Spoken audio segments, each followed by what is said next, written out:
Section 1. You will hear a new student, Tom, talking to a student representative called Rachel about university clubs.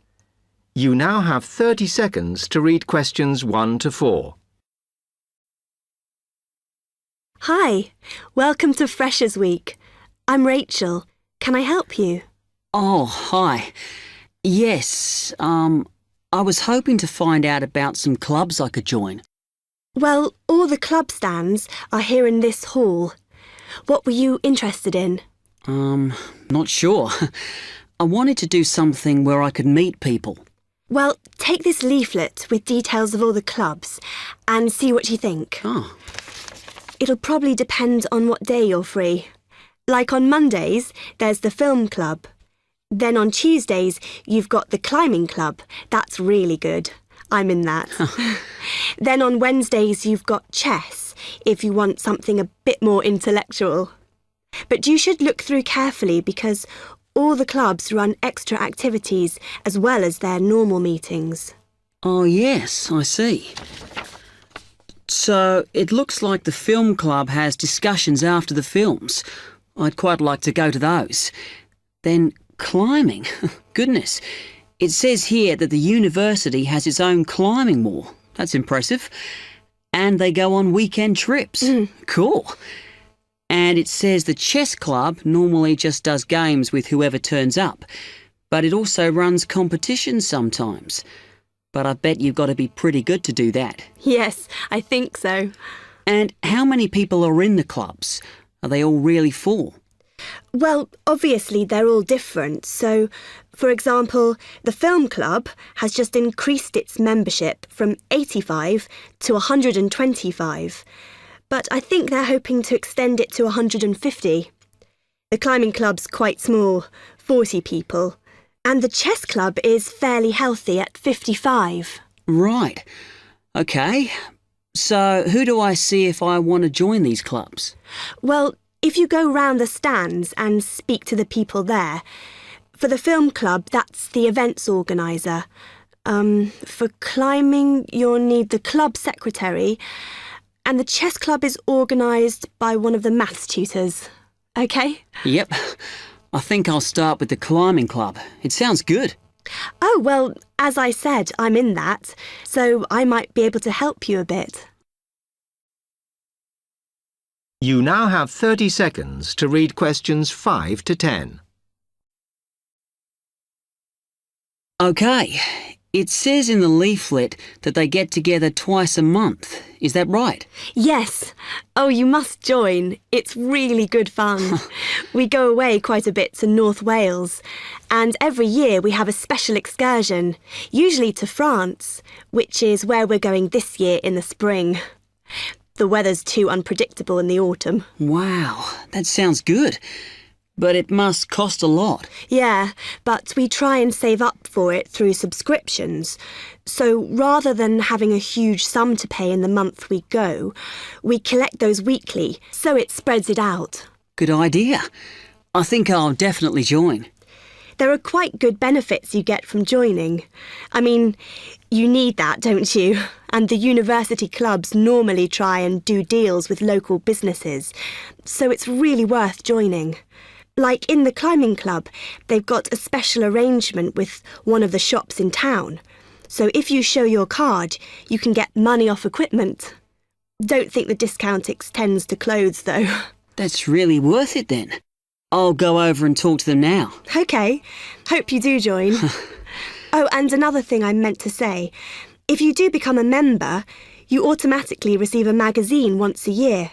It's quite useful and interesting because it goes out to all the national climbing clubs. And the other thing is, if you come to every session, then you can get a complimentary ticket to the big exhibition that's held in Cardiff every year. So, hope to see you. Yeah, well, thanks a lot for your help. You will hear an accommodation officer telling students about different halls of residence. You now have 30 seconds to read questions 11 to 15.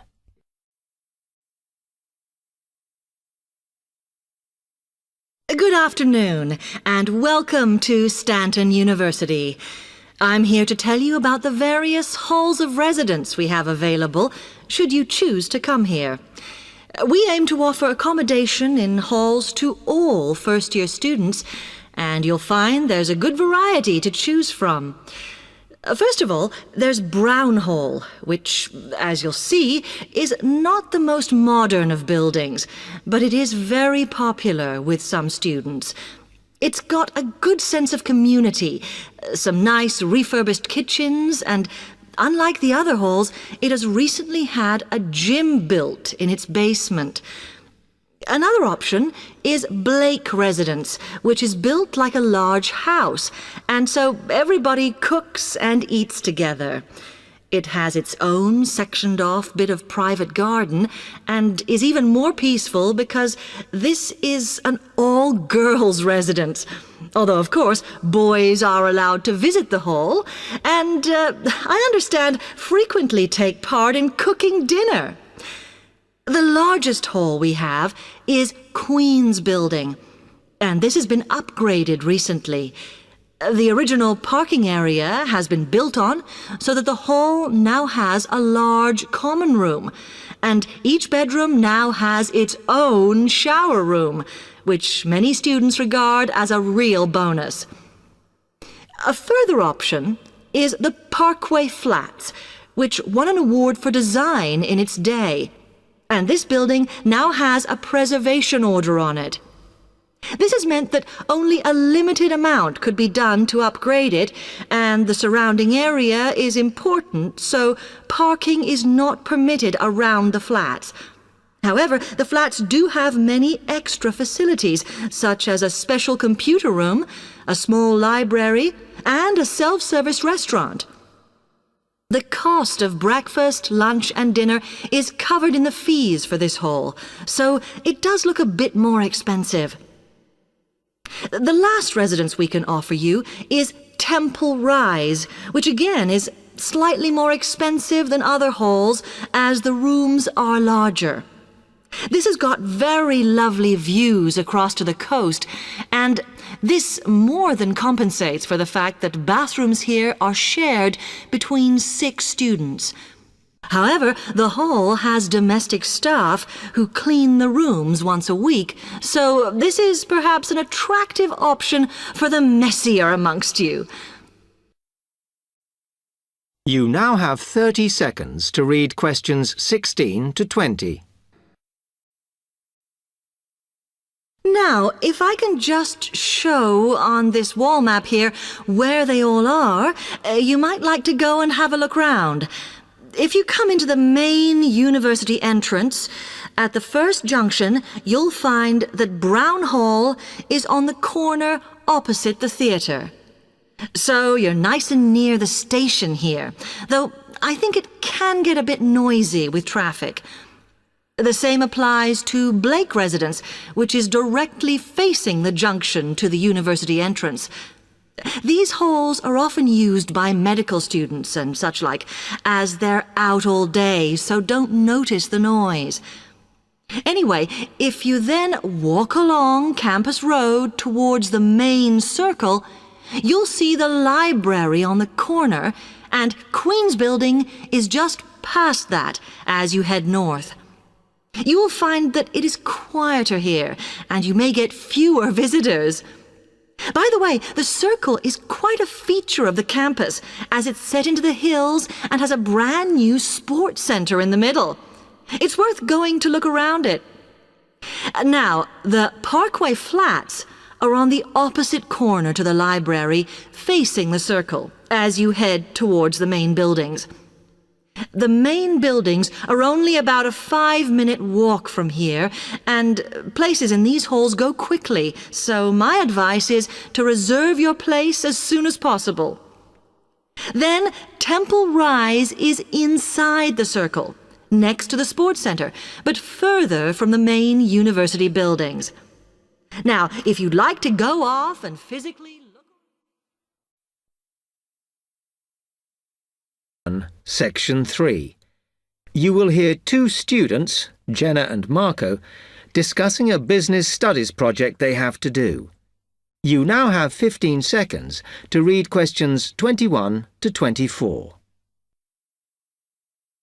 Come on, Marco. We've got to get on and sort out this project for Professor Buckley. Hang on. I want to make sure we've got all the information. Now, where are we? Well, today we need to sort out exactly what we're going to do and how we're going to divide the work up. Okay. How long have we got, by the way? The end of term is April 6th, and he said to hand it in on week 8, so that's March 25th at the latest, because the beginning of that week is the 21st, so not long. Right. Have you got the notes there? Yes. He wants us to do a fairly small-scale study, like the last one, on whether or not businesses were offering more benefits to staff. And we've now got to look at the rise in older workers. It should be fairly straightforward. Yeah, as long as we keep it small. Who's marking it? I don't know. Sometimes he gets the PhD students to mark it for him. Oh, actually, it just says here, a senior lecturer. I suppose it's too much for Professor Barclay to do them all. Yeah. Anyway, how are we going to go about this? Well, we have to decide how big we want it to be and who Yeah, but I think we must sort out a timetable for the project. Otherwise, nothing will get done. Okay. Do you want to do that? All right. I'll do it as soon as we finish here. You now have 15 seconds to read questions 25 to 27. Okay. What do we have to do now for the project? What's the best way to go about it? Well, Professor Carter suggested we set up a focus group to get some in-depth interviews, but I think that'll take a lot of time. Yeah, I agree. If we did a focus group, we'd have to spend time deciding who to include in it, and it's not necessary to do one anyway. Oh, fine. And if you agree, I think we should get in touch with the businesses on the list Professor Carter gave us and ask them if they're prepared to participate. Sounds good. Then we can go there, give them questionnaires and collect them later. Exactly. Okay. Then do we need to book one of those study rooms in the library so we can work together to input the data? Perhaps not, as I guess just one of us could just sort it out actually. Yes, that would be easier. A lot of what we're doing is qualitative, so it'll be writing up rather than statistics. No software for that, I'm afraid. And I think it would look better if we had actual shots of some of the staff, because we're citing appearance as a factor in employability, aren't we? Yeah, okay. I'll factor that all in when I sort everything out tonight. You now have 30 seconds to read questions 28 to 30.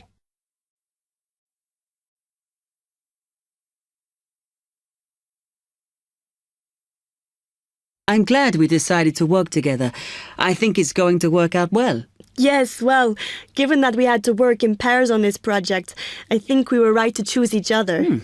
We complement each other academically, as we're each good at what the other isn't. In fact, we should have tried working together before. Yes. Now, how shall we split the work? I'll do the analysis, shall I? Oh, okay. It's just that it might be faster, because I'm used to doing it. Although your English is better than mine. I need more practice at reading, really. Okay, I'll do the presentation then, if that's okay with you. Yeah, sure. I don't mind speaking in public, but I hate preparing all the notes for them. The thing is, the tutor said one person should do the whole presentation, and he said he expects me to do it because I haven't done one yet. No, that's fine. Now, let's see. Section 4. You will hear a media studies tutor giving a lecture about news sources. You now have 30 seconds to read questions 31 to 35. Okay, now many of you will have heard about the predicted death of newspapers, as people increasingly access the TV and the internet for their news. Today, I want to look at the USA, which has very advanced news sources, to see if this is actually true. In the USA, the main news sources without doubt are TV, the Internet, and the press. That is, traditional newspapers. And although they are each surviving and growing, they are also changing. Obviously, TV news has been around for a while, and the early evening bulletins when people get in from work are very popular. I suppose we traditionally think of the morning newspaper arriving on our doorstep with the daily news. Interestingly, this is not borne out by the statistics, which show that readership in the U.S. is much higher when people have time to relax, when they're not working, especially on Sundays. The Internet is also a popular weekend activity, but shows no variation with weekday access. So people are using the different sources in different ways. Interestingly, local radio has been hit less by the grip of quite strong local newspapers than by the Internet, which is seen to offer a better regional service. But just because the Internet is seen as the new force in news media does not mean it is dominant. Television has, of course, been global for a while. But now technological changes, which have fueled the rise of online news, have also allowed newspapers to print and distribute editions across the world. In fact, Internet news, which is seen as the big competitor for traditional markets, does not offer that much variety. Often, the sources are the online versions of the newspapers, whereas television, in order to offer something different, has had to come up with a much more mixed bag of reporting, from hard news to light reports on celebrity events. Another issue is reliability. The Internet is virtually unregulated, so anything can be reported there, whether true or not. Journalists on newspapers have fought a long, hard battle to fight intervention and to retain the freedom of the press. Television, however, is seen as critical to political power and has become subject to harsh controls about what it can or cannot say. You now have 30 seconds to read questions 36 to 40. Now, one very critical factor in keeping newspapers alive and well in the USA has been their approach to advertising. Obviously, newspapers are heavily dependent on advertising revenue, and they have become more and more imaginative in what they offer, in order to make sure that advertisers use them and not other news sources. This has meant that, contrary to popular belief, newspapers now have a significantly higher profit margin than the rest of American industry. So, how have they managed to raise advertising revenue in this way? Well, they have put a lot of effort into developing and maintaining a very strong association with the retail trade. And they've come up with a winner. A critical tool in their sales plan has been suggesting that the adverts they run can have vouchers. This has been enormously effective because they have found that not only do more people buy the paper to get the discounts, but also that this inevitably means much higher sales for the clients who advertised. As well as doing this, the newspapers have also introduced aggressive sales campaigns over the last few years. This has resulted in a significant and continuing rise in the number of advertisers prepared to pay the extra for full-page ads. So, what I would like to move on to